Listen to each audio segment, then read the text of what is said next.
வணக்கம். உன்னைப்போல் ஒருவனை ஒரு வெற்றி படமாக, அட்லீஸ்ட் ஒரு சுமாரான வெற்றி படமாகவாவது ஆக்க வேண்டும் என்ற முழு முனைப்பில் தான் நாங்கள் இந்த படத்தை எடுத்தோம். ஆனால் அது அப்படியாக விடாமல் சூப்பர் ஹிட்டாக மாற்றிய தமிழக ரசிகர்களுக்கு என் மனமார்ந்த நன்றி. இது சாதாரண வெற்றியாக இருந்தாலே எங்கள் உழைப்புக்கு கிடைத்த ஊதியமாக நாங்கள் நினைத்திருப்போம்.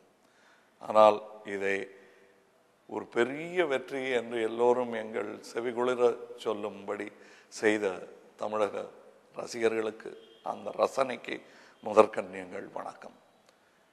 இதில் பல புதியவர்கள் வந்திருக்கிறார்கள். இயக்குனர் புதியவர், மியூசிக் டைரக்டர் புதியவர். நாங்கள் உபயோகித்திருக்கும் தொழில்நுட்பம் ரெட் கேமரா 4K ரெசல்யூஷனில் டிஜிட்டல் சினிமா என்றெல்லாம் சொல்லிக்கொண்டு செய்த அந்த முயற்சியும் வெற்றி பெறச் செய்திருக்கிறீர்கள்.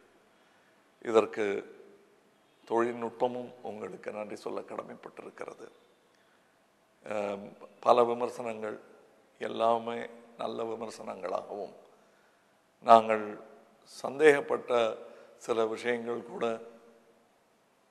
சந்தேகத்திற்கு இடமின்றி எல்லோருக்கும் புரிந்து விட்டதாக சொல்கிறார்கள். வர்த்தக பண்டிதர்கள் இது எல்லாருக்கும் புரியுமா பார்க்கணும்னாங்க. இப்போ எல்லாருக்கும் புரிந்துவிட்ட செய்தி எங்களுக்கு சேர்ந்து கொண்டிருக்கிறது. அதற்கு நன்றி. ஸ்ருதியின் இசையை வெகுவாக ரசித்த ரசிகர்களுக்கு, அவருடைய முதல் படியை வெற்றிப்படியாக மாற்றிய உங்களுக்கு நன்றி சொல்ல கடமைப்பட்டிருக்கிறேன். என்னை தொடர்ந்து என்னுடைய வாரிசும் உங்கள் பணியில் ஈடுபட்டு கொண்டிருக்கிறாள். இன்னும் அடுத்த படம் எடுப்பதற்கான தைரியத்தை கொடுத்த தமிழக ரசிகர்களுக்கு என் வணக்கங்கள். நன்றி.